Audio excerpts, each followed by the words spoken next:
గురువుగారు, మనం లాస్ట్ వీడియోలో చూసుకున్నాం. కేరళ ప్రభుత్వంలో వచ్చేసి ఎక్కువ క్రిస్టియన్సే ఉన్నారు, హిందువులు చాలా తక్కువ. సో క్రిస్టియన్స్ ఉండడం కారణంగానే హిందూ మతాలకు అంత ప్రయారిటీ ఇవ్వట్లేదు అని చెప్పేసి సో మీరు మాకు లాస్ట్ వీడియోలో చాలా క్లియర్గా చెప్పారు. సో ఇతర మతాలు హిందూ మతం నాశనం అవ్వడానికి కారణం ఇతర మతాలు అని చెప్పేసి ప్రజలు అభిప్రాయపడుతున్నారు. సో దానిపైన మీరేమంటారు? ఇది వాస్తవం అంటారా? శ్రీ గురుభ్యో నమః. ఓం నమో నారాయణి. అనుకూలమే మతము, సమ్మతమే మతం, అనుకూలమే గుణం. ఇక్కడ హిందూ సాంప్రదాయంలో ఒకనాడు హరిజనులు ఉండేవాళ్ళు. ఆ హరిజనుల్లో ప్రతి వాళ్ళలో రామాలయం ఉండేది. ఓకే. ఇదే నరసింహాచార్యులు కొన్ని వేల మంది హరిజనులకు దేవాలయ పూజా విధానం నేర్పిన వ్యక్తిని. ఇక్కడ ఎవరి మతం వారి వారి యొక్క బైలా ప్రకారం ప్రవర్తిస్తూ ఉంటారు. ఉదాహరణ మహమ్మదీయులు ఉన్నారు, ఓకే, వాళ్ళ ప్రామాణిక గ్రంథం ఖురాన్. వాళ్ళు బలవంతంగా మత మార్పిడి ఎక్కడా చేయరు. వాళ్ళ గోలేదో వాళ్ళది, వాళ్ళు 3 సార్లు నమాజ్ చేసుకోవటం వాళ్ళ సంప్రదాయం, వాళ్ళ విధానాలు. వాళ్ళు ఒకరిని ఇబ్బంది పెట్టరు, వారు ఒకరిని ఇబ్బందులు తెచ్చుకోరు. ఇక హిందువుడు సమస్యలకు అతీతుడు. ఓకే. వీళ్ళు సమస్యల వలయంలో నుంచి బయటపడడానికి నేల విడిచి సాగు చేస్తుంటారు. అది మరొక మతానికి అస్త్రంగా మారింది. మన బలహీనత వాళ్ళ అస్త్రంగా మారింది. అట్లాగని చెప్పి క్రిస్టియన్ కులం కాదు, అది ఒక మతం, సాంప్రదాయం. క్రిస్టియన్ సాంప్రదాయం, ఇక్కడ మన వైదిక సాంప్రదాయం, వైఖానస సాంప్రదాయం, ఆదిశైవ సాంప్రదాయం, స్మార్త సాంప్రదాయం, వైఖానస సాంప్రదాయం. సాంప్రదాయం వేరు, కులం వేరు. ఇక్కడ మత లక్షణాలని కులానికి ఆపాదించుకున్నారు. భారత సంస్కృతిలో కలియుగంలో హరిశ్చంద్రుడిని కాశీనగరంలో కొనుక్కున్నది ఏ కులస్తుడు? ఒక ఎట్టివాడు, ఎట్టి కులం. శవాలను దహనము చేసేటువంటి కులస్తుడు ఎట్టివాడు. ఎంత డబ్బుతో కొన్నాడు? బలవంతుండొకడు నిలుచుండి, దంతావళంబుపై బలవంతుండొకండు నిలచుండి రత్నం వెంతటి దవ్వగా విసిరివేస్తే ఆ విసిరేసినంతటి ధనాన్ని కొని హరిశ్చంద్రుడు కొనుక్కున్నటువంటి కమ్యూనిటీ ఎట్టి కులం. అదే హరిశ్చంద్రుడి భార్యని లీజుకు తీసుకున్నాడు ఇంట్లో పని మనిషిగా బ్రాహ్మణుడు. ఈ ఎట్టివాడు ఎంత ధనంతో కొన్నాడో ఈ బ్రాహ్మణుడు కూడా అదే ధనంతో కొన్నాడు. అంటే అప్పట్లో అందరూ సంపన్నులే. మరి ఆ వీరబాహుణ్ణి మనం చరిత్రలో గుర్తుంచుకోవటం లేదా? వాల్మీకి శ్రీమద్ రామాయణాన్ని రాసినటువంటి వాల్మీకి ఏ కులస్తుడు? బోయి కులస్తుడు కాదా? ఆయన రాసిన రామాయణాన్ని మనం నెత్తిన పెట్టుకొని ఈరోజు శిరోధార్య చేసుకుంటున్నాం కదా. ఖచ్చితంగా. అట్లాగే వ్యాసుడు రాసినటువంటి వ్యాసుడు మత్స్యగంధికి పుట్టినటువంటి పల్లెకారుల కుటుంబంలో పుట్టినటువంటి రెల్లి కులస్తుడు కాదా? ఆయన రాసిన భారత భాగవతాలను మనం ప్రామాణిక గ్రంథాలుగా చూడటం లేదా? భారత రాజ్యాంగ నిర్మాత అంబేద్కర్ని మనం జమదగ్ని మహర్షితో పోల్చుకోవటం లేదా? అంటే ఇక్కడ అవసరాలకి మతాన్ని వాడుకుంటున్నారు. ఓకే. ఖురాన్ మహమ్మదీయులకి, బైబిల్ క్రిస్టియన్స్కి, భగవద్గీత హిందువులకి ప్రామాణిక గ్రంథాలు.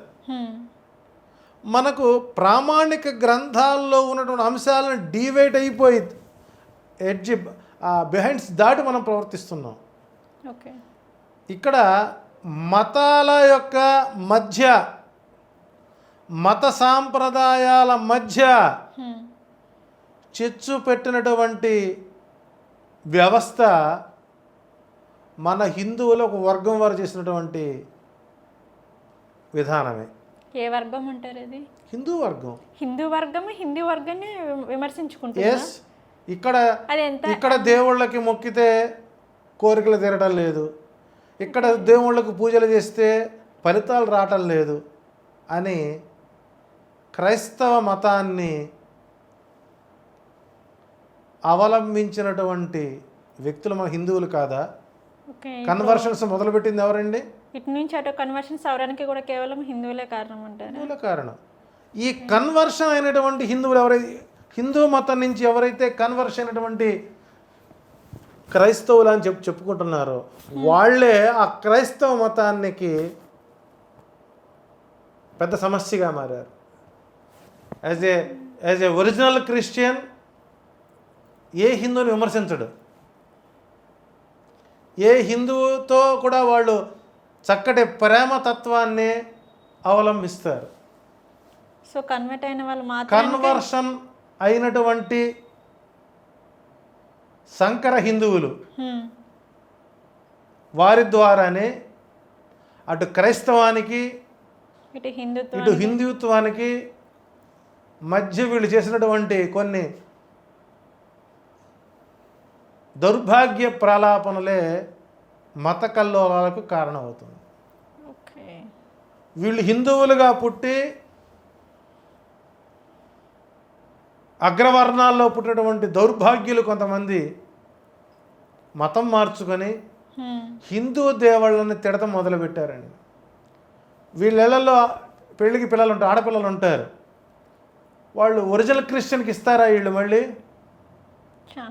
ఎవరు ఏమంటే మరి మీరు క్రిస్టియన్ మతం కదా బలాని వ్యక్తి అంటే అలా చేసుకోమండి, మాకు కన్వర్షన్ అయినటువంటి వాళ్ళే కావాలి అంటే అక్కడ నువ్వు హిందుత్వంలో తిట్టాలి, హిందూ దేవుని విమర్శించాలి, కానీ కన్వర్షన్ మళ్ళీ సేమ్ కాస్ట్లో కన్వర్షన్ అయిన వాళ్ళే పెళ్లి చేసుకోవాలి. సో పెళ్లిలో కూడా ఇన్ని డిఫరెన్సెస్ ఉన్నాయంటారా? అంటే నాకు చాలామంది వస్తుంటారు కాబట్టి. ఓకే. ఇక్కడ ప్రభు అనే పదం